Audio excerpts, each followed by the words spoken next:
here and serving. Mr. Chairman. Senator Lankford. I would like to have colloquy with the author on this one, just to try to get some additional information. I happen to be the chairman of ethics, so it would actually fall on me to be able to enforce this because much of the bill itself actually comes back to ethics on it. And so I'm trying to be able to track a couple of things. Senator Slotkin brought this issue up of the qualified blind trust. That has been allowed to be able to say, if you are a big stockholder and you have it, you chose to be able to sell yours off. Some others come into it and say, hey, I have stock holdings. I'm not one of those, by the way.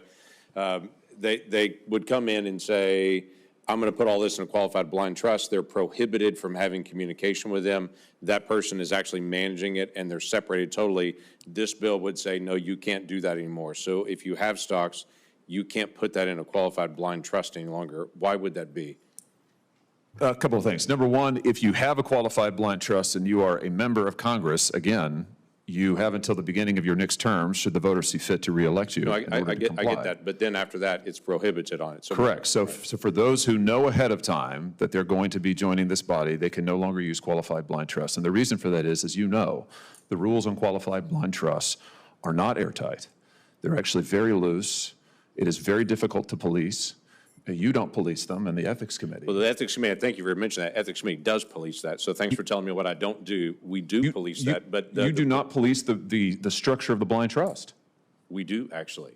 Every single blind trust that's actually put in has to be approved. And they have to, and so before, and you police then the buying and the selling and the communication back and forth between members? We do police the communication between the members and the individuals of the blind trust. That's correct.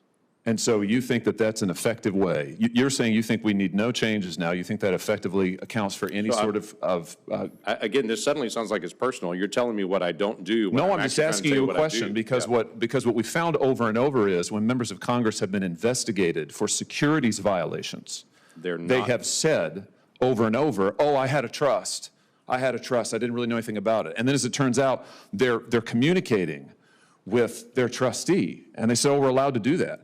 So you're telling me maybe they violated multiple laws. Here's what I would say. I think that at the end of the day, if you're asking me why do we need to eliminate blind trusts, it's because blind trusts, I think, are often workarounds because they can be structured in multiple different ways, right? There's not one way to structure blind trust, correct? Or there's only one way? There is a way that you have to structure it if you're in the Senate and going through ethics. Have you gone through that process before? No, because I don't have any of these securities, James, because when I got elected, I sold all of my trusts and assets. Great. I don't have a blind trust. I practice what I preach. I don't have individual stocks. I don't trade in stocks.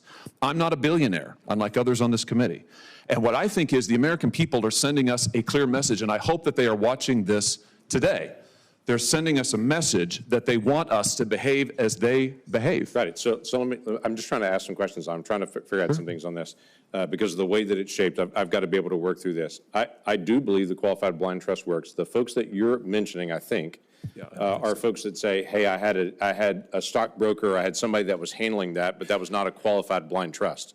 That's a very different structure to be able to have that. There's prohibited communication there. Many of the accusations that have come in the past several years have been somebody else was handling it, but it wasn't a qualified blind trust. So I was confused on why this particular one, because there haven't been accusations on that. That's somebody that comes in with some wealth, which I don't have, which you don't have. Someone with some wealth that comes in and says, hey, this family inheritance, whatever they may have, worked their whole life, got it, they could put in a blind trust over there. This also requires several things here. It requires you sell it rather than just prohibit trades. Several times I've heard you mention, hey, they shouldn't be trading in it. What about individuals that had stocks when they came? Why should they sell it to be able to be here? Why not just have a flat-out prohibition to say you can no longer buy, no longer sell? If you have it, stock market goes up and down, you can't touch it. You have to just leave it there. Why not? What was the decision to be able to say you got to sell it all rather than just you can't trade anymore?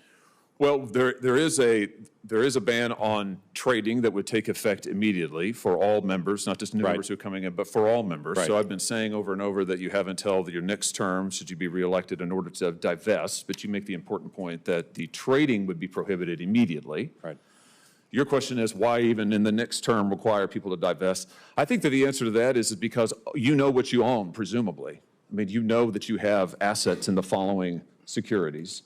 That constitutes a financial interest, a pecuniary interest. And it presents a conflict of interest to be getting briefings, voting on legislation, doing these things where you could be increasing or decreasing the value of your portfolio. We also have farmers that are here in Congress that they vote on farm policy, and they also have ag provisions as well. And so that you can't eliminate all provisions that are out there on that. So I'm just trying to be able to figure out, this also has a reporting requirement. If someone has an FHA loan, it has to come back to ethics, or a VA loan, it has to come back to ethics. If they're involved in any of the farm programs, it has to come back to ethics, and we've got to be able to track it. I'm trying to figure out what to be able to do on this. And then it eliminates the ability for someone to own crypto or stable coin.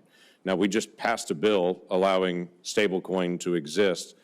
I'm trying to figure out why stablecoin is now in this as well. That's just a digital asset that has the same value as cash, but it's prohibited in this. I'm trying to figure out why stablecoin is cut out on this.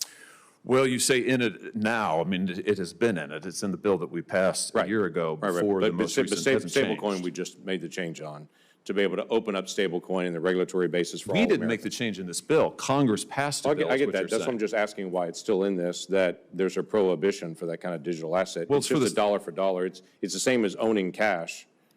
So if you own a stablecoin, that's the same as owning a dollar. It's only worth a dollar. It doesn't change in value. But a member of Congress wouldn't be able to own a stablecoin anymore.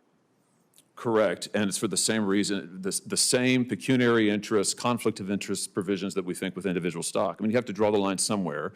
We drew the line in this place over a year ago when we drafted and passed this bill. Yeah, but I'm saying a stable coin is worth $1 today. It's worth $1. It's not a tradable asset. If it will get your vote, James, I'd be happy to change this on the floor. No, that's what I'm just trying. I'm asking because as the chairman of ethics, I've got to be able to actually. And if you're concerned that it won't be, and if you're concerned that we won't be able, the ethics committee won't be able to enforce it, we will absolutely work with you.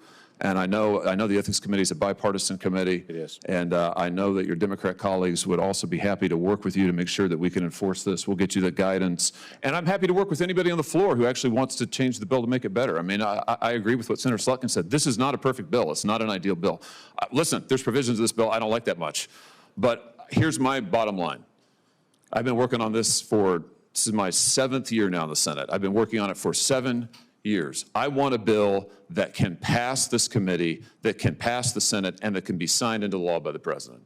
The ranking member and I worked for 2 years to get the compromise text last time. 2 years. Did I like everything in it? No, but you know what? We passed it through this committee. I just think this issue is too important to play politics with. We could do an easy messaging bill that would never pass.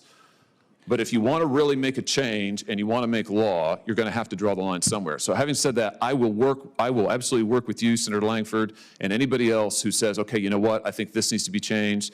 You look at this and may say, you know what, I don't think these pieces are enforceable. All right, let's move the debate on. Wait a minute. I haven't yielded, Senator Paul. This is an important debate. I think we should take all the time that we need. I think it's absolutely vital that we get it right and get it as close as we can. But what I do not want to do, and what I will not consent to, and what I'm going to be very critical of, are attempts to kill it, where it is, well, you know, this is not quite right, so we're going to kill it here. And this is not quite what I want, so we're going to kill it. I don't want to kill it. I want to move it.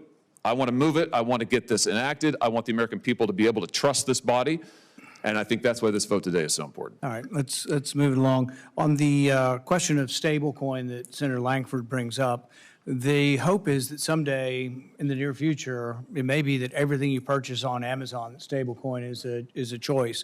It may be at Walmart you use it. So you're passing a law today that somehow may prohibit anybody in office from shopping on Amazon. So this isn't a very well thought out bill. We have a couple over here. Senator Gallego. And in case anyone's wondering, I am not the billionaire.